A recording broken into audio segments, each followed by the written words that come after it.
துணிவுண்டோ? நேற்று வாழ்ந்த வாழ்வறிவோம், அது காற்றில் கலந்ததை உணர்வோம். நேற்று வாழ்ந்த வாழ்வறிவோம், அது காற்றில் கலந்ததை உணர்வோம். இந்த பலியின் தலைமகன் இயேசுவையே நாம் படிப்பினையாக்கி பயணம் செய்வோம். வருக வருக இணைந்து வருக, வாழ்வை தேடுவோரே. வாழ்வை பலியில் இணைத்து வாழ்ந்தால் வானகம் மண் மலரும். வருக வருக இணைந்து வருக, வாழ்வை தேடுவோரே. வாழ்வை பலியில் இணைந்து வாழ்ந்தால் வானகம் மண் மலரும்.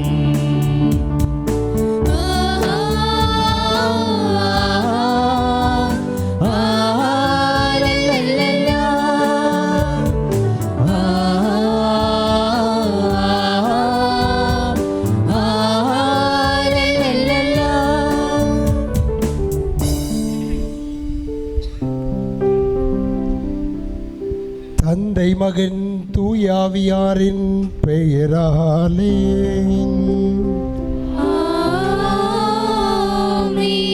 நம் ஆண்டவராகிய இயேசு கிறிஸ்துவின் அருளும் கடவுளின் அன்பும் தூயாவியாரின் நட்புறவும் உங்கள் அனைவரோடும் இருப்பதாக. உம் ஆன்மாவோடும் இருப்பதாக.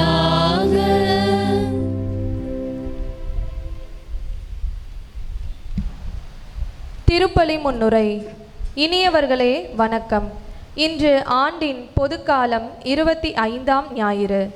தொடக்கத்தில் அனைத்தையும் படைத்து, படைப்பின் மகுடமாக மனிதரை படைத்து, நீங்கள் அனைத்தையும் ஆளுகை செய்யுங்கள் என்று அவர்களிடம் ஒப்படைத்த கடவுள் அன்று முதல் இன்று வரை நம்மை பொறுப்புள்ள கண்காணிப்பாளர்களாக வாழ அழைப்பு விடுக்கின்றார். கண்காணிப்பாளரின் பொறுப்புணர்வை காட்டும் மதிப்பீடு அவருடைய நம்பகத்தன்மை. சிறியவற்றில் காட்டப்படும் நம்பகத்தன்மை பெரியவற்றிலும் துலங்கும் என்று சொல்லும் இயேசு வாழ்வின் சின்னஞ்சிறிய காரியங்களிலும் நம்பகத்தன்மையோடு வாழ அழைக்கின்றார். நம்பிக்கை உள்ள இதயம் நம்பகத்தன்மை கொண்டிருக்கும் என்பதால் இவ்விரண்டையும் பெற்றுக்கொள்ள முன்வருவோம். அன்பிற்குரிய சகோதர சகோதரிகளே, பொதுக்காலம் 25வது ஞாயிறு திருவழிபாட்டிற்கு உங்கள் அனைவரையும் அன்போடு வரவேற்கின்றோம். இன்றைய திருப்பலி கருத்துக்களாக புனித மத்தேயு அன்பிய குடும்பங்களின் நன்றி பலியாகவும், பிள்ளைகள் கல்வியிலும் ஞானத்திலும் சிறந்து விளங்கவும், வீட்டில் இருக்கும் பெரியவர்களின் உடல் சுகத்திற்காகவும் அன்பிய வளர்ச்சிக்காகவும் ஒப்புக் கொடுக்கப்படுகிறது. 25வது பிறந்தநாள் விழாவை கொண்டாடும் லூத் இன்ஸ்தாவிற்கு நல்ல உடல் சுகம் கிடைக்க வேண்டி இறைவன் இதுவரை செய்த அனைத்திற்கும் நன்றியாக ஒப்புக் கொடுக்கப்படுகிறது. ரூபன் பாஸ்கலின் ராணி குடும்பத்திற்கு புனிதர் வழியாக பெற்றுக்கொண்ட அனைத்து நன்மைகளுக்கு நன்றியாக, குடும்ப சமாதானத்திற்காக, தொழில் வளர்ச்சிக்காக, குடும்பத்தில் மறைத்த ஆன்மாக்களுக்காக இத்திருப்பலி ஒப்புக் கொடுக்கப்படுகின்றது. ஆரோக்கிய மைக்கேல் ராஜ், ஜெயின் பிரான்சிஸ்கா குடும்ப நன்றியாகவும், ஜெயின் பூரண உடல் சுகம் பெற்றமைக்கு நன்றியாகவும், கருத்துக்கள் நிறைவேறவும், குழந்தைகள் படைப்பில் சிறந்து விளங்கவும் வேண்டி இத்திருப்பலியானது ஒப்புக் கொடுக்கப்படுகிறது. அடைக்கலம் ஆண்மை இலைப்பாற்றிக்காகவும், சுகுமார் ஷாலினி நன்றி பலியாகவும், அருள் சகோதரி ஆரோக்கிய மேரி என்பவருக்கு உடல் நலம் வேண்டி இக்கருத்துக்காக திருப்பலி ஒப்புக் கொடுக்கப்படுகிறது. இறை இயேசு இக்குடும்பத்திற்கு செய்த எல்லா நன்மைகளுக்கு நன்றியாகவும், மரித்த இஞ்ஞாசியம்மாள், மைக்கேலம்மாள், லில்லி மற்றும் குடும்பத்தில் மரித்த எல்லா ஆன்மாக்களுக்கும், யாரும் நினையாத ஆன்மாக்களுக்கும் நித்திய இலைப்பாற்றி பெற வேண்டும் என்று இத்திருப்பலி ஒப்புக் கொடுக்கப்படுகிறது. குழந்தை தெரசா அவர்களின் 2ஆம் ஆண்டு நினைவு நாளில் அந்தனி ஜெயராணி இருதயமேரி இவர்களின் ஆன்ம இலைப்பாற்றிற்காக இத்திருப்பலியானது ஒப்புக் கொடுக்கப்படுகிறது. அவர்களின் கருத்துக்களோடு நம்முடைய கருத்துக்களையும் இணைத்து ஆண்டவரிடம் இப்பலியிலே பக்தியோடு பங்கேற்போம்.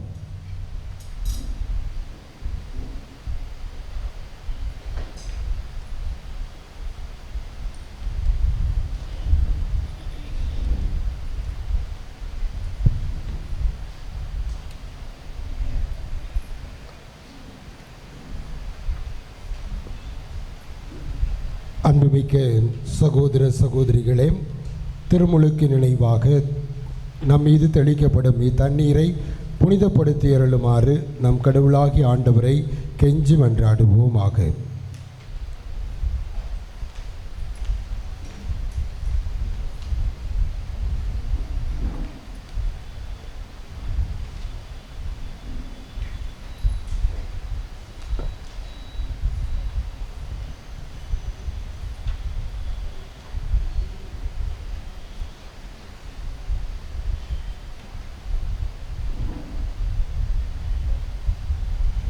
என்றுமுள்ள எல்லாம் வல்ல இறைவா, வாழ்வின் ஊற்றும் தூய்மையின் தொடக்கமான தண்ணீரின் வழியாக மக்கள் புனிதமடைந்து நிலை வாழ்வின் கொடையை பெற வேண்டும் என்று திருவுளமானீர்.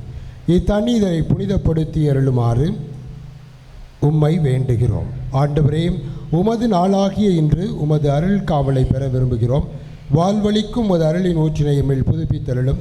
இத்தண்ணீரினால் எங்கள் உள்ளத்தையும் உடலையும் தீமை அனைத்திலும் இருந்து காத்தருள்வீராக. இவ்வாறு நாங்கள் தூய இதயத்துடன் உம்மை அணுகி வரவும் உமது மீட்பை பெற்றுக்கொள்ளவும் தகுதி பெறுவோமாக. எங்கள் ஆண்டவர் ஆகிய கிறிஸ்து வழியாக உம்மை மன்றாடுகிறோம். ஆமென். எல்லாம் வல்ல இறைவா, தண்ணீர் வளம் பெற அதில் உப்பிட வேண்டும் என்று இறைவாக்கினர் எலிசா வழியாக கற்பித்தீர். உமது படைப்பு பொருளாகிய இந்த உப்பை பரிவிரக்கத்துடன் புனிதப்படுத்தியருள உம்மை தாழ்மையுடன் வேண்டுகிறோம். ஆண்டவரே, உப்பு கலந்த தண்ணீர் தெளிக்கப்படும் இடமெல்லாம் தீயோனின் தாக்குதல் அனைத்தும் தோல்வியுறச் செய்வீராக. உம் தூய ஆவியார் உடனிருந்து எங்களை இடராது காத்தருள்வாராக. எங்கள் ஆண்டவர் ஆகிய கிறிஸ்து வழியாக உம்மை மன்றாடுகிறோம். ஆமென்.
எல்லாம் வல்ல இறைவன் நம் பாவங்களிலிருந்து நம்மை தூய்மைப்படுத்துவாராக. இந்த நற்கருணை கொண்டாட்டத்தின் வழியாக அவர் நம்முடைய ஆட்சியின் விருந்தில் பங்கு கொள்ள நம்மை தகுதி பெறச் செய்வாராக. ஆமென்.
தந்தை இறைவனே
மன்றாடுவோமாக.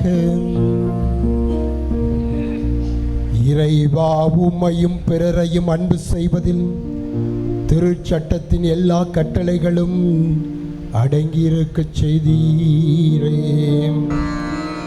உம் கட்டளைகளை கடைபிடிக்கும் நாங்கள் முடிவில்லா வாழ்வுக்கு வந்து சேரும் தகுதி பெற எங்களுக்கு அருள்வீராக.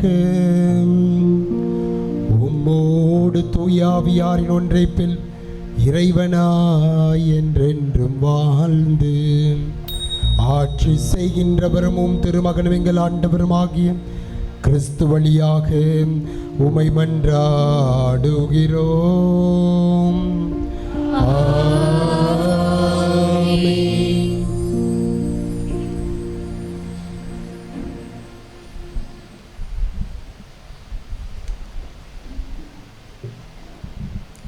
முதல் வாசக முன்னுரை.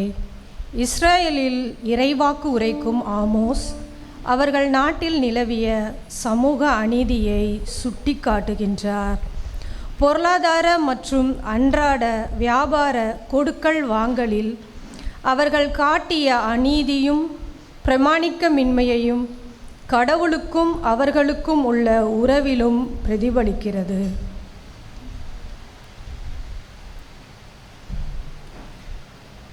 முதல் வாசகம். இறைத்தூதர் ஆமோஸ் எழுதிய திருமுகத்திலிருந்து வாசகம். அதிகாரம் 8, இறை திருவசனங்கள் 4-7 முடிய. வறியோரை நசுக்கி நாட்டில் உள்ள ஒடுக்கப்பட்டோரை அழிக்கின்றவர்களே, இதை கேளுங்கள். நாம் தானியங்களை விற்பதற்கு அமாவாசை எப்பொழுது முடியும்? கோதுமையை நல்ல விலைக்கு விற்பதற்கு ஓய்வு நாள் எப்பொழுது முடிவுறும்? மரக்காலை சிறியதாக்கி எடைக்கல்லை கனமாக்கி கள்ள தராசினால் மோசடி செய்யலாம். வெள்ளி காசுக்கு ஏழைகளையும் 2 காலணிக்கு வறியோரையும் வாங்கலாம். கோதுமை பதர்களையும் விற்கலாம் என்று நீங்கள் திட்டமிடுகிறீர்கள் அல்லவா? ஆண்டவர் யாக்கோபின் பெருமை மீது ஆணையிட்டு கூறுகின்றார், அவர்களுடைய இந்த செயல்களுள் ஒன்றையேனும் நான் ஒருபோதும் மறக்க மாட்டேன். இது ஆண்டவர் வழங்கும் அருள்வாக்கு.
வானத்தின் பூவின் வாசத்தில் உந்தன் தோற்றத்தை பார்க்கிறேன். வாழையை பார்க்கும் போதெல்லாம் உந்தன் வாழ்க்கையை பார்க்கிறேன். இழை கொண்டு மரங்கள் கையை தட்டும், வண்டு வந்து பூவில் மெட்டு கட்டும், நன்றி சொல்லி பறவை பாடி நிற்கும், நானும் உன்னை பாடுவேன். தனியாக நதிகள் பேசிச் செல்லும், நாணல் கூட தலையை ஆட்டிக்கொள்ளும், தாழ்பணிந்து தொழுது அன்பை சொல்லும், நானும் உன்னை பேசுவேன். எத்தனை அழகு எத்தனை சிறப்பு இறைவா உன் படைப்பு. இப்புவி மீது என்னை படைத்தாய், அதுதான் என் வியப்பு. விண்ணகம் இருந்து மண்ணகம் வந்தாய், எப்படி அந்த கனிவு. அப்பனே உன்னை அப்பமாய் தந்த அன்பிற்கு சமமா உலகு. இறைவா ஒரு வரம் வேண்டுமே, தினமும் உன்னை பாடும் அருள் வேண்டுமே. மலர் போல மனம் வேண்டுமே, மெழுகாய் ஒளி வீசும் குணம் வேண்டுமே.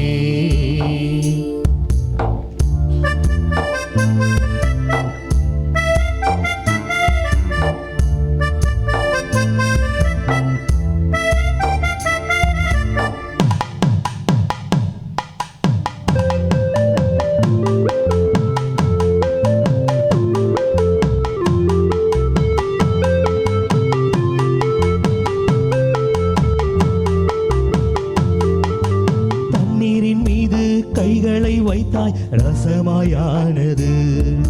பூங்கடல் மீது பார்வையை வைத்தாய், புயலும் போனது. பாவத்தின் மரத்தை தோள்களில் வைத்தாய், சிலுவை பூத்தது. எங்களுக்காக உன்னையே வைத்தாய், மீட்பு வாய்த்தது. வெறுத்தாலும் அன்பு செய்ய சொன்னாய், வீழும்போது உண்மை சொல்ல சொன்னாய். தப்பு செய்த பெண்ணை அன்பு கொண்டு மன்னித்து நீ மாற்றினாய். நோய் என்றால் மருந்தாய் ஓடி வந்தாய், ஏழை என்றால் வீரந்தாய் தேடி வந்தாய். மந்தை போல உன் முன் வந்து நின்றோம், தந்தை போல தேற்றினாய். எத்தனை அழகு எத்தனை சிறப்பு இறைவா உன் படைப்பு. இப்புவி மீது என்னை படைத்தாய், அதுதான் என் வியப்பு. விண்ணகம் இருந்து மண்ணகம் வந்தாய், எப்படி அந்த கனிவு. அப்படி உண்மை அப்பமாய் தந்த அன்பிற்கு சமமா உலகு. இறைவா ஒரு வரம் வேண்டுமே, தினமும் உன்னை பாடும் அருள் வேண்டுமே. மலர் போல மனம் வேண்டுமே, மெழுகாய் ஒளி வீசும் குணம் வேண்டுமே.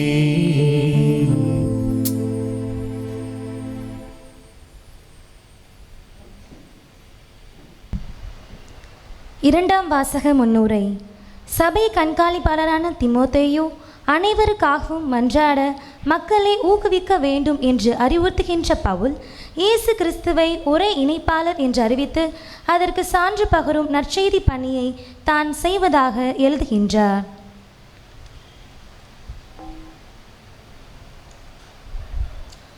இரண்டாம் வாசகம். எல்லா மனிதரும் மீட்பு பெறவும் உண்மையை அறிந்து உணரவும் வேண்டுமென கடவுள் விரும்புகிறார். திருத்தூதர் பவுல் தீமோத்தேயுவுக்கு எழுதிய முதல் திருமுகத்திலிருந்து வாசகம். அதிகாரம் 2, இறைத்திருவசனம் 1 முதல் 8 வரை. அன்பிற்குரியவர்களே, அனைவருக்காகவும் மன்றாடுங்கள், இறைவனிடம் வேண்டுங்கள், பரிந்து பேசுங்கள், நன்றி செலுத்துங்கள். முதலில் நான் உங்களுக்கு தரும் அறிவுரை இதுவே. இறை பற்றும் கண்ணியமும் நிறைந்தவர்களாய் தொல்லையின்றி அமைதியோடு வாழ அரசர்களுக்காகவும் உயர் நிலையிலுள்ள எல்லா மனிதர்களுக்காகவும் மன்றாடுங்கள். இதுவே நம் மீட்பராகிய கடவுளின் முன் சிறந்ததும் ஏற்படையதும் ஆகும். எல்லா மனிதரும் மீட்பு பெறவும் உண்மையை அறிந்துணரவும் வேண்டுமென அவர் விரும்புகிறார். ஏனெனில் கடவுள் ஒருவரே. கடவுளுக்கும் மனிதருக்கும் இடையே இணைப்பாளரும் ஒருவரே. அவரே இயேசு கிறிஸ்து என்னும் மனிதர். அனைவரின் மீட்புக்காக அவர் தம்மையே ஈடாக தந்தார். குறித்த காலத்தில் அதற்கு சான்று பகர்ந்தார். இதற்காகவே நான் நற்செய்தியை அறிவிப்பவனாகவும் திருத்தூதனாகவும் விசுவாசத்தையும் உண்மையையும் பிற இனத்தாருக்கு கற்பிக்கும் போதகனாகவும் ஏற்படுத்தப்பட்டேன். நான் சொல்வது உண்மையே, பொய் அல்ல. எனவே ஆண்கள் சினமும் சொற்பூசலும் இன்றி எவ்விடத்திலும் தூய உள்ளத்தோடு கைகளை உயர்த்தி இறைவேண்டல் செய்யுமாறு விரும்புகின்றேன். இது ஆண்டவர் வழங்கும் அருள்வாக்கு. இறைவனுக்கு நன்றி.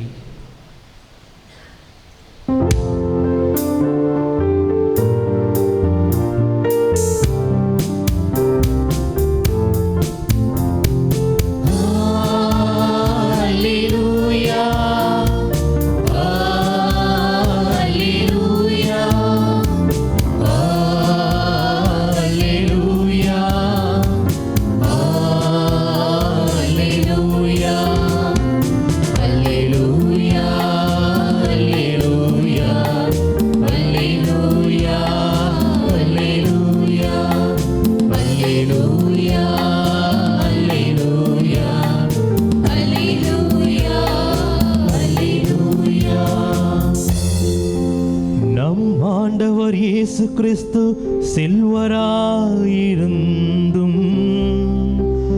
அவருடைய ஏழ்மையினால் நீங்கள் செல்வராகுமாறு உங்களுக்காக ஏழையானார்.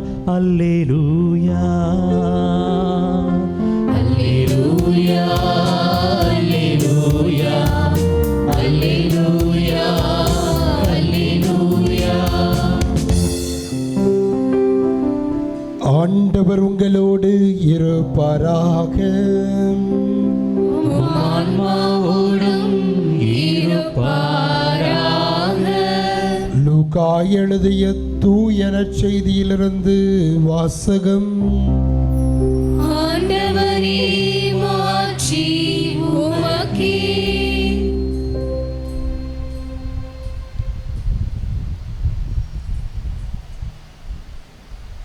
லூக்கா நற்செய்தி அதிகாரம் 16 இறைவசனங்கள் 1-13 முடிய.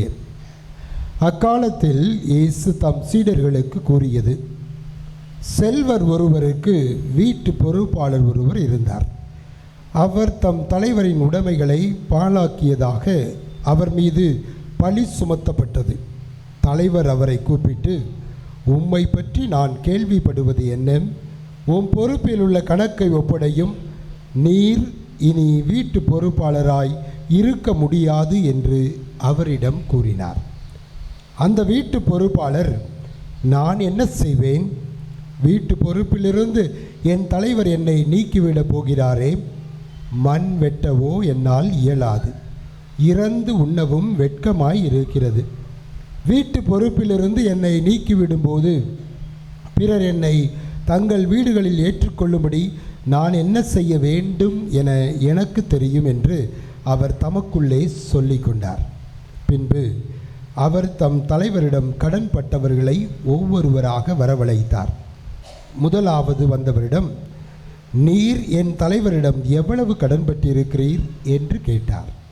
அதற்கு அவர் 100 குடம் எண்ணெய் என்றார். வீட்டு பொறுப்பாளர் அவரிடம், இதோ உம் கடன் சீட்டு, உட்கார்ந்து 50 என்று உடனே எழுதும் என்றார். பின்பு அடுத்தவரிடம், நீர் எவ்வளவு கடன் பட்டிருக்கிறீர் என்று கேட்டார். அதற்கு அவர் 100 மூட்டை கோதுமை என்றார். அவர், இதோ உம் கடன் சீட்டு, 80 என்று எழுதும் என்றார். நேர்மையற்ற அந்த வீட்டு பொறுப்பாளர் முன்மதியோடு செயல்பட்டதால் தலைவர் அவரை பாராட்டினார். ஏனெனில் ஒளியின் மக்களை விட இவ்வுலகின் மக்கள் தங்கள் தலைமுறையிடத்தில் மிக்க முன்மதி உள்ளவர்களாய் நடந்து கொள்கிறார்கள். ஆகையால் நான் உங்களுக்கு சொல்லுகிறேன், நேர்மையற்ற செல்வத்தை கொண்டு உங்களுக்கு நண்பர்களை தேடிக்கொள்ளுங்கள். அது தீரும் பொழுது அவர்கள் உங்களை நிலையான உறைவிடத்தில் ஏற்றுக்கொள்வார்கள். மிக சிறியவற்றில் நம்பத்தகுந்தவர் பெரியவற்றிலும் நம்பத்தகுந்தவராய் இருப்பர். மிக சிறியவற்றில் நேர்மையற்றவர் பெரியவற்றிலும் நேர்மையற்றவராய் இருப்பார். நேர்மையற்ற செல்வத்தை கையாளுவதில் நீங்கள் நம்பத்தகாதவராய் இருந்தால் யார் உங்களை நம்பி உண்மை செல்வத்தை ஒப்படைப்பார்? பிறருக்கு உரியவற்றை கையாளுவதில் நீங்கள் நம்பத்தகாதவர்களாய் போனால் உங்களுக்குரியவற்றை உங்களுக்கு கொடுப்பவர் யார்? எந்த வீட்டு வேலையாலும் இரு தலைவர்களுக்கு பணிவிடை செய்ய முடியாது.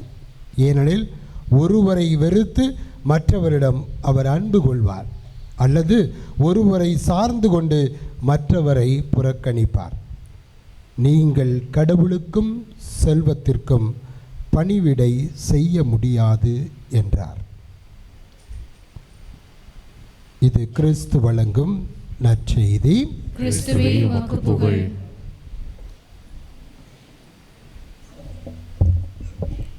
இறை இயேசுவில் அன்பார்ந்த சகோதர சகோதரிகளே, பொது காலத்தினுடைய 25வது வார திருவழிபாட்டு வாசகங்கள் இன்றைய 2வது வாசகத்தின் அடிப்படையில் இந்த 2 வார்த்தைகளை நாம் வாழ்வாக்க வேண்டும் என்று அழைப்பு விடுக்கின்றது. இன்றைய 2வது வாசகம் திமோத்தியருக்கு எழுதிய திருமுகத்திலிருந்து எடுக்கப்பட்ட வாசகம். அந்த வாசகத்திலே இந்த 2 வார்த்தைகளை நாம் கவனித்திருப்போம், கேட்டிருப்போம். இன்றைய 2வது வாசகம் தெளிவாக வாசிக்கப்பட்டது. இந்த 2 வார்த்தை, ஒன்று இறை பற்றும் கண்ணியமான என்ற இந்த 2 வார்த்தை. இறை பற்று, கண்ணியமான ஒரு வாழ்வு, இதற்காக நீங்கள் மன்றாடுங்கள் என்று நமக்கு 2வது வாசகம் சொல்லுகிறது. இந்த 2 வார்த்தைகளையும் இன்றைய முதல் மற்றும் நற்செய்தி வாசகத்தின் அடிப்படையில் நாம் தியானிக்க அழைக்கப்படுகின்றோம். இன்றைய முதல் வாசகம் எந்த இறைவாக்கினர் புத்தகத்திலிருந்து எடுக்கப்பட்டது? ஆமோஸ் இறைவாக்கினர். ஆமோஸ் இறைவாக்கினர் எப்படிப்பட்ட இறைவாக்கினர்? ஆமோஸ் புத்தகம் எதை நமக்கு வெளிப்படுத்துகிறது? நம்ம எல்லாரும் விவிலிய மாதத்தில் இருக்கிறோம். நிறைய விவிலிய கேள்விகளுக்கெல்லாம் நீங்கள் பதில் கொடுத்து கொண்டிருப்பீர்கள். ஆமோஸ் இறைவாக்கினர் என்பவர் நீதிக்கு குரல் கொடுக்கக்கூடிய ஒரு இறைவாக்கினர். அநியாயத்தை, அநீதியை தட்டி கேட்கக்கூடிய ஒரு இறைவாக்கினர். இன்றைய முதல் வாசகத்திலே நாம் இவ்வாறாக வாசித்தோம்: வறியோரை நீங்கள் நசுக்கி நாட்டிலுள்ள ஒடுக்கப்பட்டோரை அழிக்கின்றவர்களே என்று நாம் முதல் வாசகத்தில் வாசிக்கிட்டோம். யார் வறியோர்களை நசுக்குகிறார்கள்? யார் ஒடுக்கப்பட்டவர்களை, குறிப்பாக சமூகத்தில் ஏழைகளாக இருக்கக்கூடியவர்களை யார் புறம் தள்ளுகிறார்கள்? யார்? பெரிய பெரிய முதலாளிகள், முதலைகள் இல்லையா? இவர்கள் செய்யக்கூடிய ஊழல், கலப்படம், லஞ்சம், நேர்மையற்ற, கண்ணியமற்ற ஒரு வாழ்க்கையை ஆமோஸ் இறைவாக்கினர் எதிர்க்கிறார்.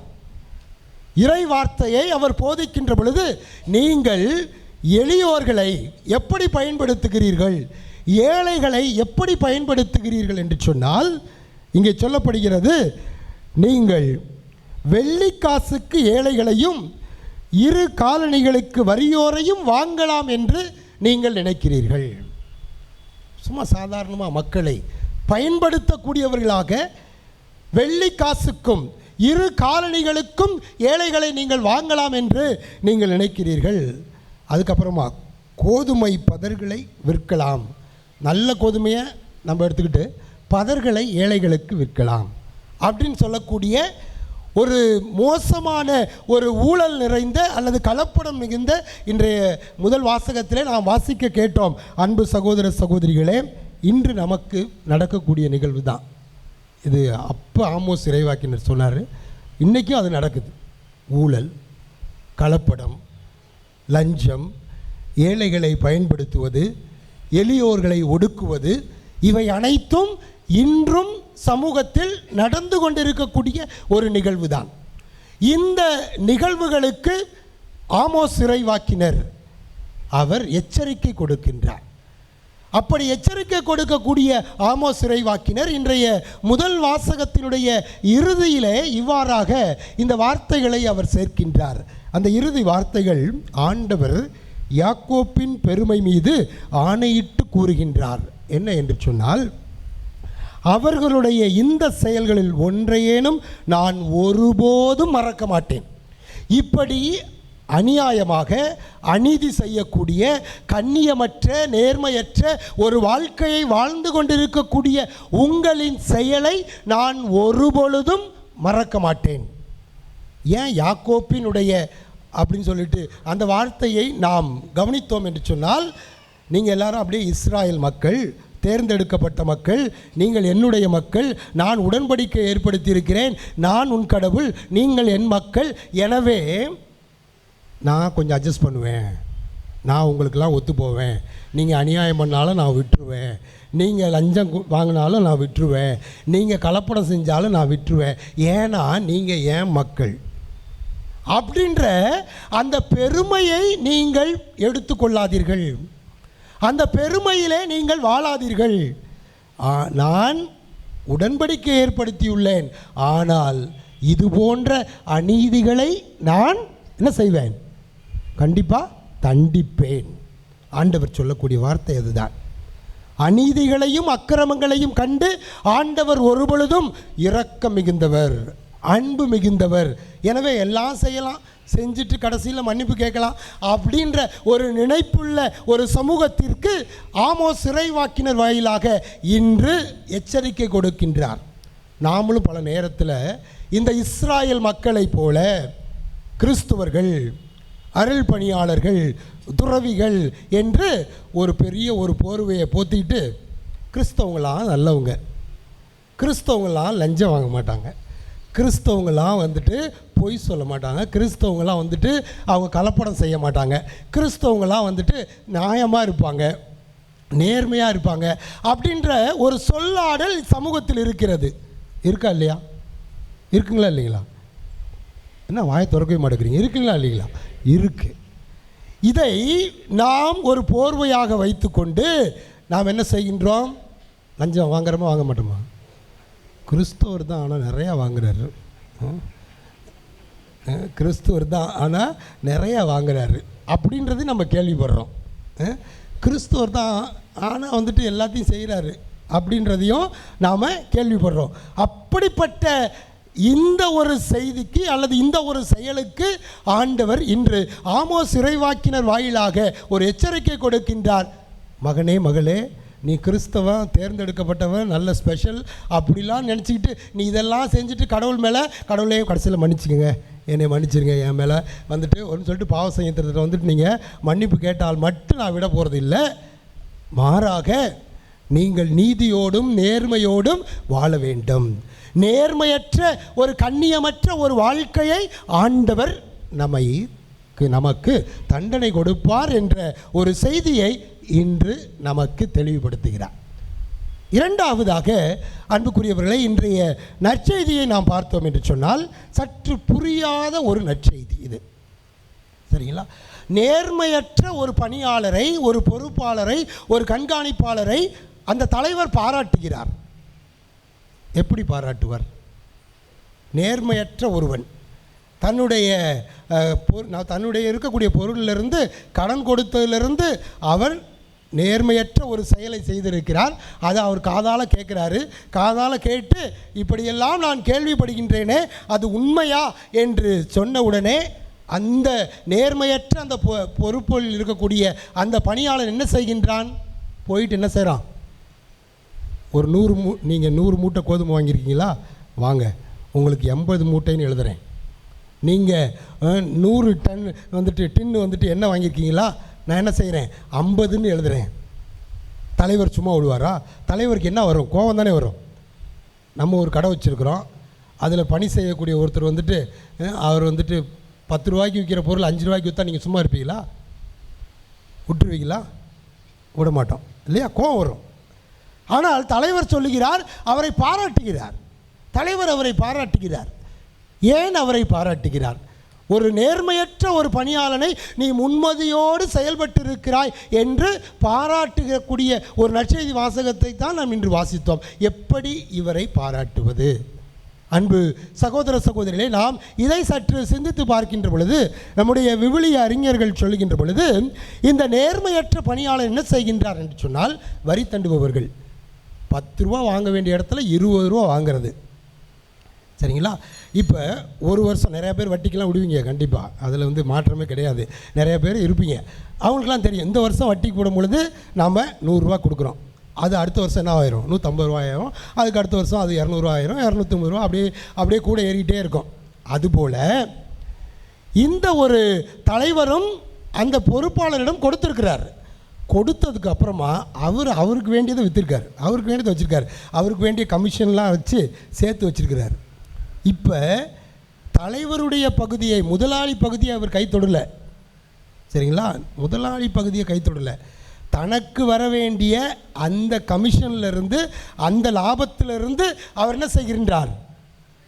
அதை தள்ளுபடி பண்ணுறார். நமக்கு 100 ரூபாங்கிறத வந்து 90 ரூபாய்க்கு கொடுத்தா சந்தோஷம் தானே? உடனே என்ன பண்ணுவோம்? எவ்வளவு நல்ல ஒரு கடைக்காரர், எப்போ போனாலும் 10 ரூபா கத்திரிக்காய் அப்படின்னு சொன்னால் நம்ம வந்துட்டு 5 ரூபா அப்படின்னு கேட்ட உடனே, இல்லை அதெல்லாம் கட்டுப்படி ஆகுதுங்க, இன்னும் ஒரு ரூபா சேர்த்து போடுங்க அப்படின்னு சொல்லிட்டு ஒரு 6 ரூபா வாங்கிட்டு வந்த உடனே நமக்கு எப்படி, அப்பாடா 6 ரூபாய்க்கு நம்ம வாங்கிட்டு வந்துடும். 10 ரூபா சொன்னார், நம்ம எவ்வளோக்கு வாங்கிட்டு வந்துட்டோம்? 6 ரூபாய்க்கு வாங்கிட்டு வந்துட்டோம். பரவாயில்ல, பேச்சு திறமை நமக்கு. அவரும் என்ன பண்ணிட்டார்? ஏமாந்துட்டார். அப்படின்னு நினச்சி நம்ம என்ன பண்ணுறோம்? ஒரு சில நேரத்தில் லாபம் இல்லாமல் கொடுப்பாங்களா? சும்மா கொடுத்துருவாங்களா? 6 ரூபாய்க்கு சும்மா கொடுத்துருவாங்களா? கண்டிப்பாக கிடையாது, இல்லைங்களா? அது நம்ம எல்லாத்துக்கும் தெரியும், அந்த விற்கிறவங்களுக்கு தெரியும். பல நேரத்தில் நேர்மையற்றவர்களை உருவாக்குவதே நாம் தான், இல்லையா? நாம் தான் நேர்மையற்றவர்களை உருவாக்குகிறோம். ஊழல் வாங்குறாங்கன்னா ஊழல் கொடுக்க, நம்ம வந்துட்டு லஞ்சம் வாங்குறாங்க அப்படின்னு சொன்னால் அந்த லஞ்சத்தை கொடுக்கறது யார்? நம்ம தான். ஊழல் செய்கிறாங்க அப்படின்னு சொன்னால் அந்த ஊழலுக்கு நாம் உடந்தையாக இருப்பவர்கள் யார்? நாம் தான். அந்த நேர்மையற்ற ஒருவர் வந்துட்டு ஒரு கடையில் வந்துட்டு ஒருத்தர் 100 ரூபா, 10 ரூபா பொருள் அல்லது 20 ரூபா பொருள், 50 ரூபா பொருள் 100 ரூபான்னு வைக்கிறாங்க அப்படின்னு சொன்னால் அவங்களுக்கு தெரியும், நம்ம 100 ரூபான்னு வச்சாதான் வந்து கேட்குறவங்க ஒரு 60 ரூபாய்க்கு கேட்பாங்க. 60 ரூபாய்க்கு கேட்டோம்னா அதில் நமக்கு 10 ரூபா கிடைக்கும் அப்படின்னு சொல்லிட்டு அவங்களுக்கும் தெரியும். அப்போ நேர்மையற்றவர்களை உருவாக்குவது யார்? பல நேரத்தில் யார்? நம்ம தான். அப்படியே வாங்கிட்டு வந்துட்டோம் அப்படின்னு சொன்னால் அடுத்த முறை எப்போ நம்ம சொன்னதை அப்படியே வாங்கிக்குவாங்க. நம்ம சூப்பர் மார்க்கெட்லலாம் போயிட்டு நம்ம பேசுகிறதெல்லாம் கிடையாது, இல்லையா? யார்ட்டையும் போயிட்டு எதுவுமே பேச கிடையாது. அதில் லேபிள் 10 லேபிள் ஒட்டியிருப்பாங்க. அந்த 10 லேபிளையும் நம்ம பார்க்குறது இல்லை, மேலே இருக்கக்கூடிய லேபிளை மட்டும்தான் பார்த்து நம்ம என்ன பண்ணிடுவோம்? பில் போட்டு வந்துடுவோம். ஆனால் சாதாரணமான ஏழை எளிய மக்களிடம் என்ன செய்வோம்? நம்ம போயிட்டு பேரம் பேசுவோம். வெளியில் கீரை விற்றுட்ருப்பாங்க, கோயிலை விட்டு போகும்பொழுது கீரை வாங்கணும் அப்படின்னு சொன்னால் அந்த கீரைக்காரங்கள்ட்ட போயிட்டு 10 ரூபா கட்டை வந்து எத்தனை ரூபாய்க்கு கேட்போம்? எத்தனை ரூபாய்க்கு கேட்போம்? சும்மா ஒரு 2 ரூபாய்க்கு கொடுங்க அப்படின்னு சொல்லிட்டு 10 ரூபா கட்டை 8 ரூபாய்க்கு கேட்போம், இல்லாட்டி 5 ரூபாய்க்கு கேட்போம். அப்போ அவர் என்ன பண்ணுவார்? 10 வைக்கிற இடத்துல எத்தனை வைப்பார்? 4 வைப்பார். ஏன்னா 4 போனால் போதும், இல்லையா? அதுதான் உண்மை, அதுதான் உண்மை. நேர்மையற்ற ஊழியர்களை, நேர்மையற்ற பொறுப்பாளர்களை உருவாக்குவதும் நாம் தான். அப்படி என்றால் இன்றைய நாளிலே நாம் அனைவரும் கண்ணியத்தோடு வாழணும், நேர்மையாக வாழணும், நீதிக்கு நாம் வந்து நிற்கணும். நாம் சரியாக இருக்கிறோம் அப்படின்னு சொன்னால் அடுத்தவங்களும் நம்ம சரியாக்க முடியும். குடும்பத்தில் நம்முடைய பெற்றோர்கள் சரியாக நேர்மையாளர்களாக இருக்கின்றார்கள் என்று சொன்னால் தன்னுடைய பிள்ளைகளுக்கு நேர்மையானதை கற்றுக் கொடுக்கின்ற பொழுது அவங்களும் கற்றுக்குவாங்க. அப்பாவே வந்துட்டு வீட்டிலேருந்து ஏதாச்சும் காசு எடுத்துகிட்டு போயிட்டு இருக்கார் அப்படின்னு சொன்னால், ஏய் காசில் எடுக்கக்கூடாது, திருடக்கூடாது அப்படின்னு சொல்லிட்டு அப்பா சொன்னாருன்னா பிள்ளைங்க என்ன செய்யுங்க? என்ன செய்வாங்க? அவங்களும் அதை எடுத்துகிட்டு போவாங்க. நேர்மையற்ற தனத்தை அன்புக்குரியவர்களே செயல்பாடுகளின் வழியாக நாம் கற்றுக் கொடுக்கிறோம். நேர்மையற்றது அதே போல் தான், நேர்மையானது செயல்பாடுகள் வழியாக தான் கற்றுக் கொடுக்கணும். Honesty is the best policy அப்படின்னு நம்ம சொல்லுவோம், இல்லைங்களா? அது ஒரு பாலிசி தான். பாலிசியாக இருக்கும் பொழுது அது நேர்மை நல்லா இருக்குது, பாலிசி நல்லா இருக்குது. ஆனால் அது பெஸ்ட் ப்ராக்டிஸாக மாறணும். அது பெஸ்ட் ப்ராக்டிஸாக மாறணும், பாலிசியாக மட்டும் இருக்கக்கூடாது. பாலிசியாக இருந்துச்சு அப்படின்னு சொன்னால் பாலிசி எப்போ வேணுமாலும் நமக்கு ஏற்றார் போல் மாற்றிக்கலாம். சரிங்களா? பாலிசி மாற்றிக்கலாம். ஆனால் ப்ராக்டிஸ் என்பது நம்முடைய வாழ்க்கையிலே வர வேண்டும். அப்படி வருகின்ற பொழுதுதான் ஒரு மாற்றத்தை நாம் காண முடியும். அன்புக்குரிய சகோதர சகோதரிகளே, இந்த நாளிலே நாம் அனைவரும் இத்திருப்பலியிலே பங்கேற்றிருக்கின்றோம். ஒரு கிறிஸ்தவர்களாக நாம் என்ன செய்து கொண்டிருக்கின்றோம்? நாம் இந்த நீதிக்கும் நேர்மைக்கும் கண்ணியத்திற்கும் கண்ணியமான ஒரு வாழ்க்கைக்கும் இறை பற்று கொண்ட ஒரு நம்பிக்கையாளராக நாம் வாழ முற்படுகின்றோமா? அல்லது இந்த சமூகம் இதெல்லாம் செய்கின்றது, அதனால் நானும் செய்வேன், இல்லை என்றால் என்னை பார்த்து எல்லோரும் என்ன சொல்லுவாங்க?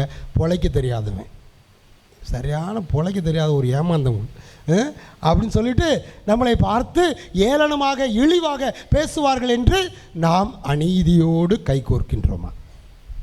சிந்தித்து பார்ப்போம். ஆமோஸ் இறைவாக்கினரும் இன்றைய நற்செய்தியில் வரக்கூடிய அந்த நேர்மையற்ற அந்த பணியாளர் தன்னுடைய வாழ்க்கையிலே தான் பெற்றிருக்கக்கூடிய அந்த சிறு சிறு செல்வங்களை எல்லாம் கொடுத்து நண்பர்களை சேர்த்து முன்மதியோடு செயல்பட்டான் என்று சொல்லுகிற பொழுது அவன் அதை விட்டு கொடுக்க அவன் முன் வந்தான். அதை விட்டு கொடுத்து நேரிய ஒரு வாழ்க்கையில் வாழ அவன் முற்படுகின்ற பொழுது அவன் பாராட்டு பெறுகின்றான். அப்படிப்பட்ட ஒரு பாராட்டு பெறக்கூடிய ஒரு மக்களாக, ஒரு தேர்ந்தெடுக்கப்பட்ட ஒரு இனமாக கிறிஸ்தவர்கள் என்று சொன்னால் இந்த அடையாளம் என்று வைத்திருக்கக்கூடிய இந்த சமூகத்தினுடைய அந்த ஒரு எதிர்நோக்கு அல்லது அந்த ஒரு எதிர்பார்ப்புக்கு ஏற்ற ஒரு வாழ்க்கையை வாழ்ந்து நாம் வாழக்கூடிய அல்லது நாம் பணி செய்யக்கூடிய நாம் அனைவரும் ஏற்றிருக்கக்கூடிய பல்வேறு பொறுப்புகளில் நாம் கண்ணியத்தோடு நேர்மையோடு நீதியோடு நாம் உண்மையோடு வாழுகின்ற பொழுது இறை பற்றுள்ள மக்களாக கடவுள் நமக்கு கொடுக்கக்கூடிய செல்வத்தை மிகுதியாக பெற்றவர்களாக வாழ முடியும். அப்படிப்பட்ட ஒரு வாழ்க்கையை வாழ இத்திருப்பலியிலே ஜெபிப்போம். நீதியையும் நேர்மையையும் கொண்டு கிறிஸ்துவம் என்ற அந்த அடையாளத்தை எந்நாளும் பெருமைப்படுத்துவோம். ஆமென்.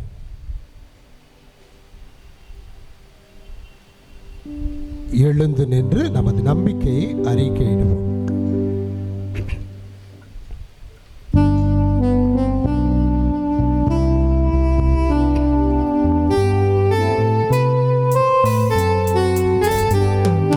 விண்ணையும் மண்ணையும் படைத்தவராம் கடவுள் ஒருவர் இருக்கின்றார். தந்தை மகன் தூய ஆவியரால் ஒன்றாய் வாழ்வோரை நம்புகிறேன். தூய ஆவியின் வல்லமையால் இறை மகன் நமக்காய் மனிதரானார். கன்னி மரியிடம் பிறந்தவராம் இயேசுவை உறுதியாய் நம்புகிறேன். கிறிஸ்துவின் ஆட்சியில் பாடுபட்டார், சிலுவையில் இறந்து அடக்கப்பட்டார், மூன்றாம் நாளில் உயிர்த்தெழுந்தார், இறப்பின் மீது வெற்றி கொண்டார். விண்ணகம் வாழும் தந்தையிடம் அரியணை கொண்டு இருக்கின்றார். உலகம் முடியும் காலத்திலே நடுவராய் திரும்பவும் வந்திடுவார். தூய ஆவியாரை நம்புகிறேன், பாரினில் அவர் துணை வேண்டுகிறேன். பாவ மன்னிப்பு தூய்மை பெற்று பரிகார வாழ்வு நிலைத்திடுவேன். திரு அவை உரைப்பதை நம்புகிறேன், புனிதர்கள் உறவை நம்புகிறேன். உடலின் உயிர்ப்பை நிலை வாழ்வை உறுதியுடனே நம்புகிறேன். ஆமென். ஆமென்.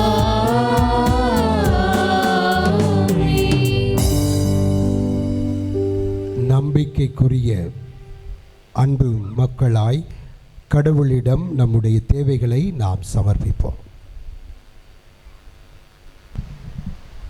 இறைவா, பன்னாட்டு மற்றும் உள்நாட்டு சந்தை கலாச்சாரத்தில் சிக்கி விழிப்பிதுங்கி நிற்கும் எங்களுடைய நாட்டில் வறியோர் நசுக்கப்படும் நிலை மாறவும் மனித மாண்பு நிலைநிறுத்தப்படவும் வரமருள உம்மை மன்றாடுகிறோம். இறைவா, உம்மோடு எங்களை இணைக்கும் இயேசு கிறிஸ்து வழியாக நாங்கள் மேற்கொள்ளும் அனைத்து மன்றாட்டுக்களையும் ஜெபங்களையும் விண்ணப்பங்களையும் நீர் நிறைவேற்றி எங்கள் இறைவேண்டலில் நிலைத்து நிற்க வரமருள உம்மை மன்றாடுகின்றோம். இறைவா, எங்களுடைய நேரத்தை, ஆற்றலை, செல்வத்தை நாங்கள் நிர்ணயிக்கவும் முறையாக பயன்படுத்தவும் தேவையான முன்மதியையும் புத்தி கூர்மையையும் பொறுப்பான உள்ளத்தையும் தர வரமருள உம்மை மன்றாடுகிறோம். இறைவா, உமக்கு பணி செய்ய முன்வருவோர் பிளவுபடா உள்ளத்துடன் உம்மை மட்டுமே அன்பு செய்யவும் சின்னஞ்சிறியவற்றிலும் நம்பிக்கைக்குரியவராய் இருந்து எல்லாவற்றிற்கும் உம்மை நம்பிக்கையோடு பற்றி கொள்ள வரமருள உம்மை மன்றாடுகிறோம். நம் தனிப்பட்ட வேண்டுதல்களை நாம் பக்தியோடு ஆண்டவரிடம் சமர்ப்பிப்போம்.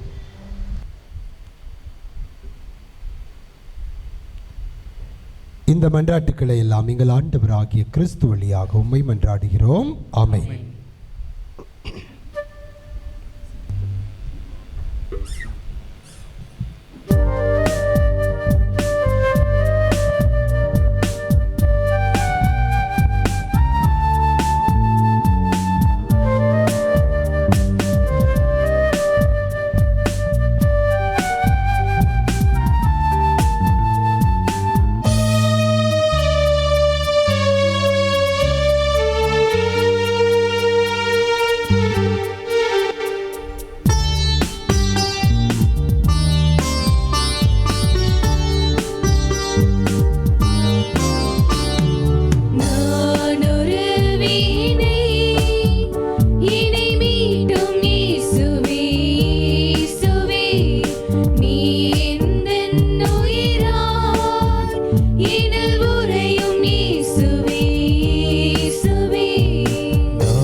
தந்த உமக்காக என்னை தருவதில் தவறில்லையே.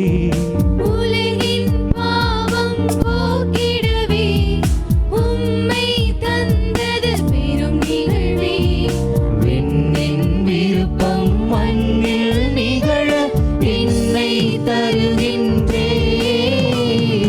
நாடொரு வீணை என்னை மீட்டும் இயேசுவே, இயேசுவே, நீர்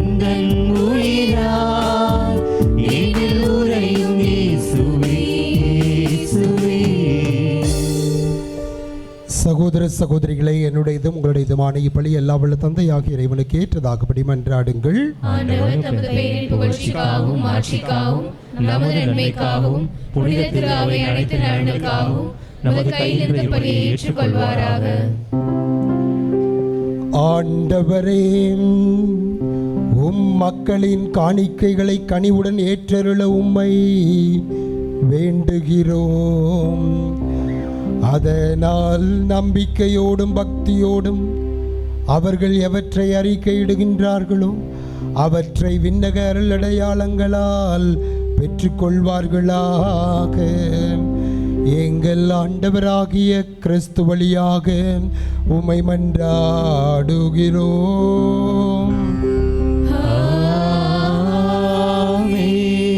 ஆண்டவர் உங்களோடு இருப்பாராக. உம் ஆன்மாவோடும் இருப்பாராக. இதயங்களை மேலே எழுப்புங்கள்,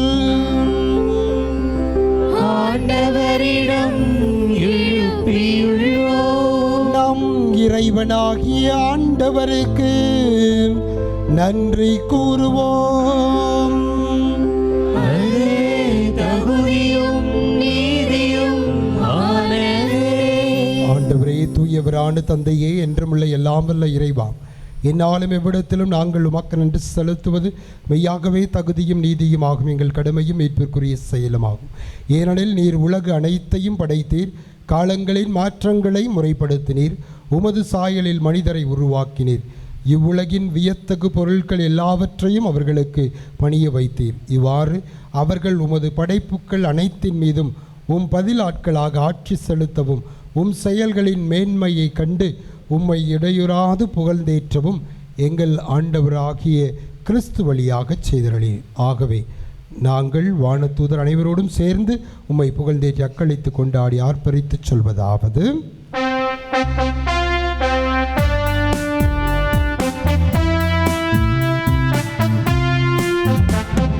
தூயவர் தூயவர் தூயவர் வான்படைகளின் கடவுளாம் ஆண்டவர்.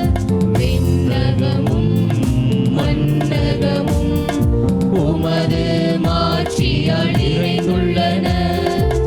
உன்னதங்களிலே ஓசன்னா, உன்னதங்களிலே ஓசன்னா, உன்னதங்களிலே ஓசன்னா, உன்னதங்களிலே ஓசன்னா. ஆண்டவர் பெயரால் வருகிறவர் ஆசி பெற்றவர். உன்னதங்களிலே ஓசன்னா, உன்னதங்களிலே ஓசன்னா, உன்னதங்களிலே ஓசன்னா, உன்னதங்களிலே ஓசன்னா.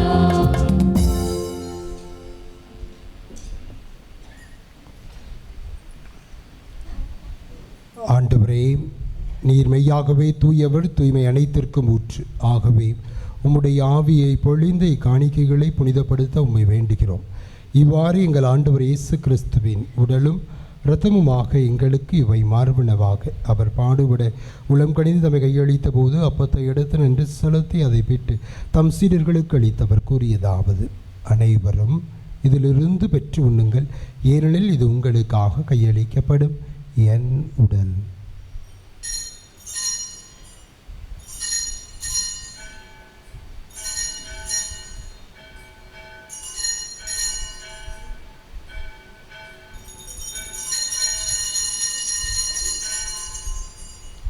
அவனமே இரவு விருந்தை அருந்திய பின் கிண்ணத்தை எடுத்து மீண்டும் உமக்கு நன்றி கூறி தம் சீடர்களுக்கு அளித்தவர் கூறியதாவது: அனைவரும் இதிலிருந்து பெற்று பருகுங்கள், ஏனெனில் இது புதிய நிலையான உடன்படிக்கைக்குரிய என் இரத்தத்தின் கிண்ணம்.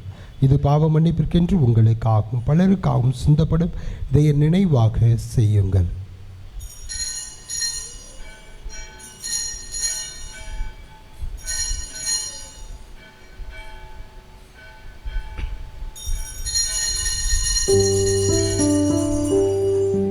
நம்பிக்கையின் மறை பொருள். ஆண்டவரே, நீர் வருமளவும் உமது இறப்பினை அறிக்கையிடுகின்றோம், உமது உயிர்ப்பினையும் எடுத்துரைக்கின்றோம். ஆகவே ஆண்டவரே, நாங்கள் கிறிஸ்துவின் இறப்பினையும் உயிர்ப்பினையும் நினைவு கூர்ந்து வாழ்வதரும் அப்பத்தையும் மெய்ப்பளிக்கும் கிண்ணத்தையும் உமக்கு ஒப்புக் கொடுக்கிறோம். உம் திருமுன் நின்று உமக்கு ஊழியம் புரிய தகுந்த விலங்களை ஏற்றுக்கொண்டீர். எனவே உமக்கு நின்று செலுத்துகிறோம். மேலும் கிறிஸ்துவின் உடலின் இரத்தத்திலும் பங்குகளும் எங்களை தூய் ஆவியார் ஒன்று சேர்க்க வேண்டுமென உம்மை தாழ்மையுடன் மன்றாடுகிறோம். ஆண்டவரே, உலகெங்கு பரவி இருக்கும் உமது திரு அவையை நினைவு கூர்ந்தலும் எங்கள் திருத்தந்தை இல்லையோ, எங்கள் பேராயர் அந்தோனிசாமி, எல்லா திருநிலையினராகிய அனைவரோடும் இத்திருப்பலியில் பங்கேற்று ஜெபித்துக் கொண்டிருக்கக்கூடிய ஒவ்வொருவரையும், குறிப்பாக இன்றைய திருப்பலியை ஒப்புக் கொடுத்து ஜெபிக்கக்கூடிய ஒவ்வொரு குடும்பத்தையும் நீர் நிறைவாய் ஆசீர்வதித்தருளும்படியாகவும், இந்த வாரத்தில் நாங்கள் செய்ய இருக்கக்கூடிய அனைத்து பணிகளிலும் உம்முடைய கரம் எங்களை வழிநடத்தியருளும்படியாகவும், நாங்கள் நேர்மையாளர்களாக கண்ணியத்தோடு கிறிஸ்துவ மாண்பை காக்கக்கூடிய விதத்தில் ஒவ்வொருவரும் தமது பொறுப்பை உணர்ந்து செயலாற்ற எங்களுக்கு நீர் வரம் தாரும். உயிர்த்தலும் எதிர்நோக்குடன் துயில் கொள்ளும் எங்கள் சகோதர சகோதரிகளையும் இறந்தோர் அனைவரையும் இரக்கத்துடன் நினைவு கூர்ந்து உங்கள் திருமுக ஒளியுள் ஏற்றலும் அனைவர் மீதும் இரக்கமாயிரும். கடவுளின் கன்னித்தாயான புனித மரியா, அவருடைய கணவரான புனித யோசேப், புனித திருத்தூதர்கள் புனித ஜான் பாஸ்கோ, புனித டொமினிக் சாவியோ, கோடி அற்புதர் புனித அந்தோனியார், புனித அருளானந்தர், இவ்வுலகில் உமக்கு உகந்தவராய் இருந்தோர் ஆகிய புனிதர் அனைவருடன் நாங்கள் நிலைவாழ் பங்குகளும் தகுதி பெற்று உம் திருமகன் இயேசு கிறிஸ்து வழியாக புகழ்ந்தேற்றும் வரமருள உம்மை மன்றாடுகிறோம். இவர் வழியாக இவரோடு இவரில் எல்லாம் வல்ல இறைவனாகிய தந்தையே, தூயாவியாரின் ஒன்றிப்பில் எல்லாம் புகழும் மாட்சியும் என்றென்றும் உமக்கு உரியதே.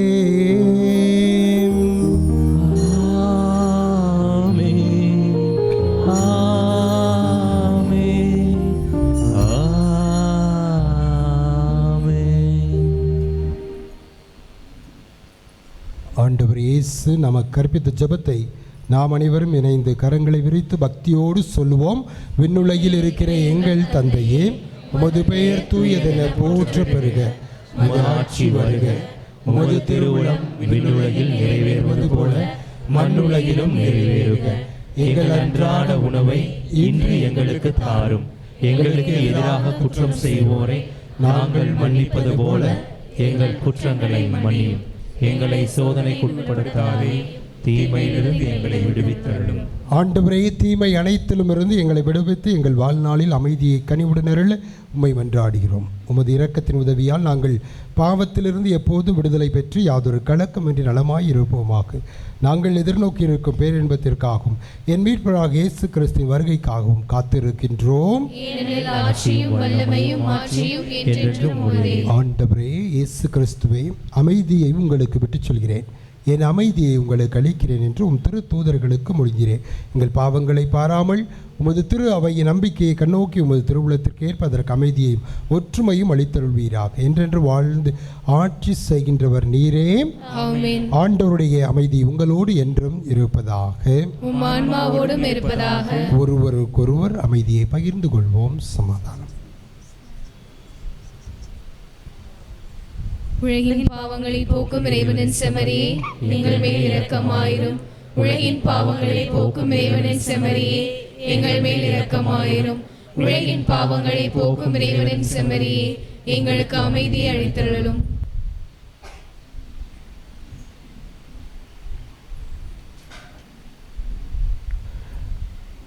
இதோ இறைவனின் செமரி, இதோ உலகின் பாவங்களை போக்குகிறவர். செம்மறியின் விருந்திற்கு அழைக்கப்பட்ட நாம் அனைவரும் பேறு பெற்றோர். ஆண்டவரே, தேவரே, உழைத்து எழுத நான் தகுதியற்றவன், ஆனால் ஒரு வார்த்தை மட்டும் சொல்லி எழுதும், எனது ஆன்மா நலமடையும். கிறிஸ்துவின் திருவுடல் திருரத்தம் நம்மை காத்து நிலை வாழ்வளிப்பதாக. ஆமென்.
விருந்திலே பெரும் நிறைவிலே நாளும் மகிழ்ந்து வாழ்வோம்.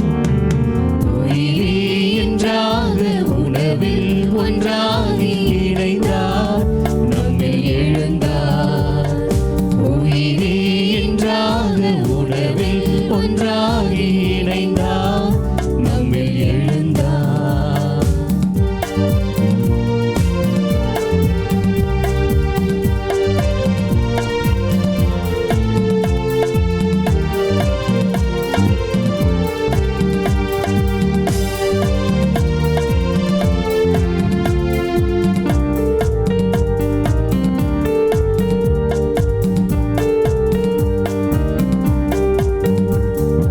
உறவோ பிரிவோ நிறைவோ குறைவோ எமக்கு பயமில்லையே.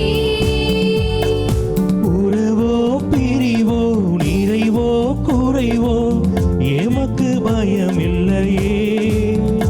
எங்கள் இதயத்திலே அன்பரே சுவையே. எங்கள் இதயத்திலே அன்பரே சுவையே. இன்றும் தாங்கி வாழ்ந்து செல்வோம். உயிரே என்றாக உணவில் ஒன்றாகி இணைந்தார் நம்மில் எழுந்தார்.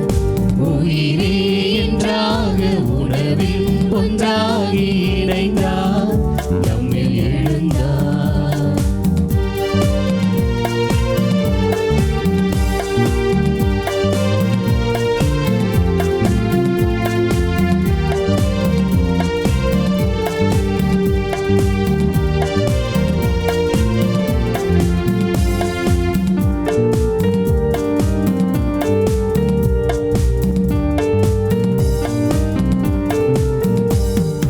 உயர்வோ தாழ்வோ வாழ்வோ வீழ்வோ எமக்கு பயமில்லையே.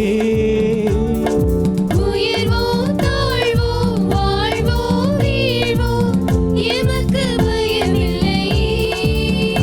எங்கள் இதயத்திலே அன்பரே சுவையே. எங்கள் இதயத்திலே அன்பரே சுவையே. என்றும் தாங்கி வாழ்ந்து செல்வோம். உயிரே என்றாக உணவில் ஒன்றாகி இணைந்தார் நம்மில் எழுந்தார். உயிரே என்றாக உணவில் ஒன்றாகி இணைந்தார் நம்மில் எழுந்தார்.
வாரறிக்கை செப்டம்பர் 21ஆம் தேதி இன்று ஞாயிற்றுக்கிழமை ஆண்டின் பொதுக்காலத்தின் 25ஆம் ஞாயிறு.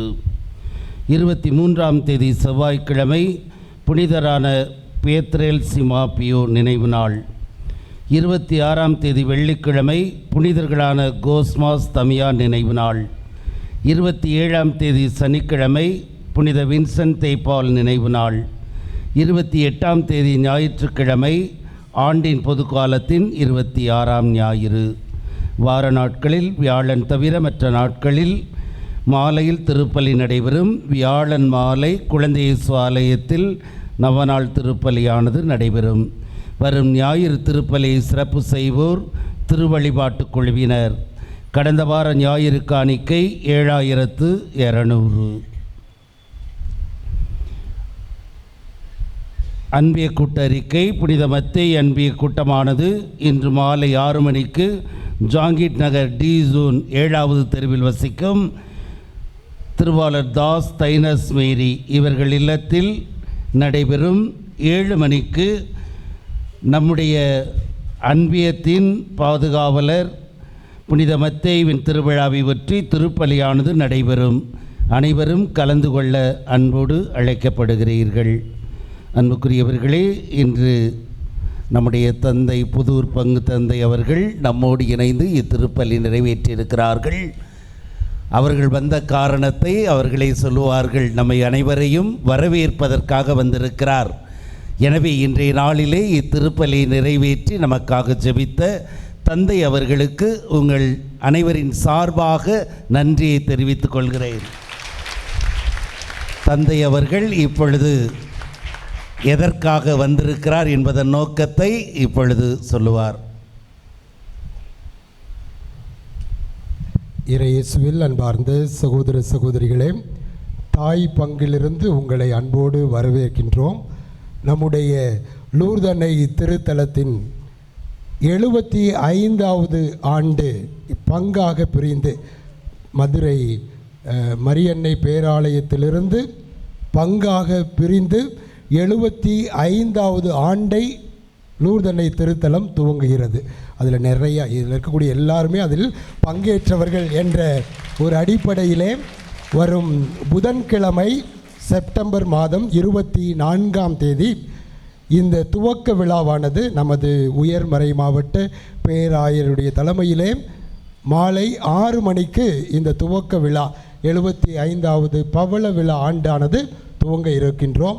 எனவே உங்கள் அனைவரையும் அன்போடு இவ்விழாவிற்கு மற்றும் பவள விழா நடைபெறக்கூடிய அனைத்து விதமான நிகழ்வுகளிலும் பங்கேற்று சிறப்பிக்க உங்களை அன்போடு அழைக்கின்றோம். அத்தோடு சலேசியர்கள் இந்த மதுரை மண்ணில் குறிப்பாக லூர்து அன்னை திருத்தலத்தில் வந்து 50வது ஆண்டு நிறைவு விழா அன்று.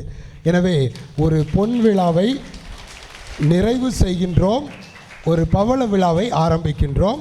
செப்டம்பர் 24ஆம் தேதி என்பது உங்கள் அனைவருக்கும் தெரிந்தது. சலேசியர்களாகிய சலேசிய பங்கில் உருவானவர்கள் நீங்கள்.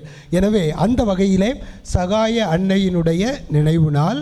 அந்த நாளில்தான் 1975 சலேசியர்கள் முதல் முறையாக இந்த மதுரையிலே தங்களது பணியை ஆரம்பித்தார்கள். அதனுடைய நிறைவாக 50 ஆண்டுகளினுடைய நிறைவு பொன்விழா. அதே போல் 1951ஆம் ஆண்டு செப்டம்பர் மாதத்தில் துவங்கிய இந்த ஒரு பங்கானது 75வது ஆண்டில் பயணிக்க இருக்கிறது. எனக்கு பயணித்து கொண்டு இருக்கிறோம். ஏன்னா 9ஆம் தேதியே ஆரம்பிச்சிருக்கணும். ஆனால் ஒஃபிஷியலாக வந்து 24ஆம் தேதி சகாய அன்னையினுடைய பரிந்துரையோடு இந்த ஒரு விழாவானது பவள விழாவானது ஆரம்பிக்க இருக்கின்றோம். அந்த விழாவிற்கு உங்கள் அனைவரையும் வரவேற்பதில் லூர்து அன்னை திருத்தல இறை சமூகம், அருள் பணியாளர்கள், துறவிகள் அனைவரின் சார்பாக வரவேற்பதில் நான் மிக்க மகிழ்ச்சி அடைகின்றேன். அனைவரும் இந்த விழாவிற்கு வருகை தந்து சிறப்பிக்கும்படி உங்களை அன்போடு கேட்டுக்கொள்கின்றேன். இந்த 75வது ஆண்டிலும் இந்த அருள் தரும் இந்த யூபிலி ஆண்டிலும் லூர்து அன்னைக்கு என்று எழுப்பக்கூடிய இந்த ஒரு ஆலயம் திருத்தலம் கட்டுமான பணி நிறைவு செய்து அர்ச்சிப்பு விழா நடைபெறும். அந்த விழாவிற்கும் அன்போடு உங்களை கூடிய விரைவில் அழைப்போம் என்பதையும் இந்த நேரத்திலே தெரிவித்து கொண்டு இந்த விழாக்களிலெல்லாம் நீங்கள் பங்கேற்க வேண்டும் என்றும், அத்தோடு இதுவரை நிறைய பேர் நம்முடைய இறை மக்கள் குறிப்பாக அங்கிருந்து நிறைய பேர் இங்கே வந்திருக்கிறோம். அந்த வகையிலே பலரும் இன்றும் தாயின் வீட்டிற்கு அடிக்கடி வந்து சந்தித்து கொண்டிருக்கிறீர்கள். எனவே உங்களை மீண்டுமாக அன்போடு எப்பொழுதும் தாயானவள் கரம் விரித்து உங்களை அழைத்து கொண்டே இருக்கின்றாள் என்ற ஒரு நம்பிக்கையோடு தொடர்ந்து நம்முடைய லூர்தன்னை திருத்தல கட்டுமான பணிக்கு உதவி செய்யக்கூடிய ஒவ்வொருவரையும் நன்றி உள்ள உள்ளத்தோடும் நாங்கள் நினைவு கூறுகின்றோம். தொடர்ந்து அன்னையினுடைய பரிந்துரையோடு கோடி அற்புதர் புனித அந்தோணியாரினுடைய அற்புதமான புதுமைகளோடு எந்நாளும் நீங்கள் நலமோடு வளமோடு வாழ உங்கள் அனைவரையும் வாழ்த்தி இந்த விழாவிற்கு அன்போடு வரவேற்கின்றோம். தேங்க்யூ. God plus.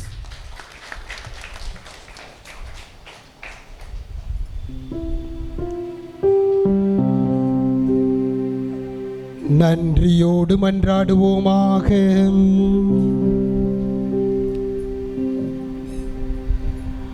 ஆண்டவரே, அருள் அடையாளங்களால் புத்துயிர் பெற்ற எங்களுக்கு உமது இடையுறாத உதவியை கனிவுடன் என்றும் அருள்வீராக.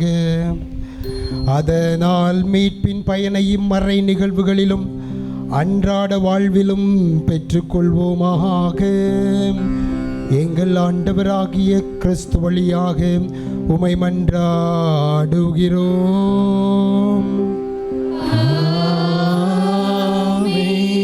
உங்கள் அனைவரையும் அன்போடு வரவேற்க இந்த ஒரு வாய்ப்பை கொடுத்து திருப்பலி நிறைவேற்றி மக்களை வரவேற்க என்று சொன்ன உங்களது பாசமிகு பங்கு தந்தை அவர்களுக்கும் இந்த நேரத்தில் பங்கு சமூகத்தின் சார்பாக அனைத்து அருள் பணியாளர்கள் சார்பாக நன்றியையும் மகிழ்ச்சியோடு தெரிவித்துக் கொள்கின்றோம். ஆண்டவர் உங்களோடு இருப்பாராக.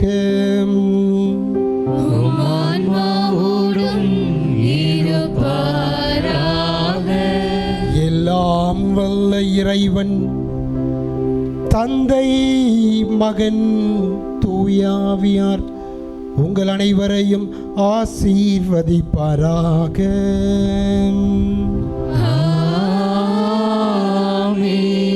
இறை அன்பிலும் இறை அன்னையின் பாதுகாப்பிலும் கோடி அற்புதர் புனித அந்தோணியாரின் பரிந்துரையில் வாழ சென்று வாருங்கள்.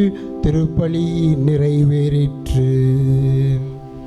இறைவனுக்கு நன்றி.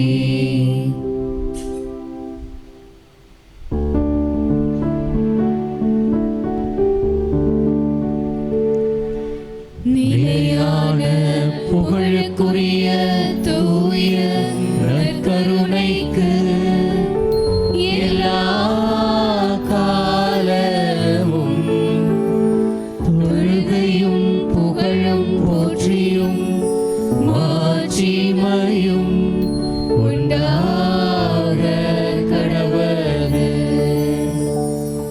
தந்தை மகன் தூய ஆவியாரின் பெயராலே ஆமென். கிறிஸ்து ராஜா வாழ்க. உம்முடைய ராஜ்யம் வருக. புனித அன்னை மரியாளே எங்களுக்காக வேண்டிக் கொள்ளும். புனித சூசையப்பரே எங்களுக்காக வேண்டிக் கொள்ளும். புனித அந்தோணியாரே எங்களுக்காக வேண்டிக் கொள்ளும்.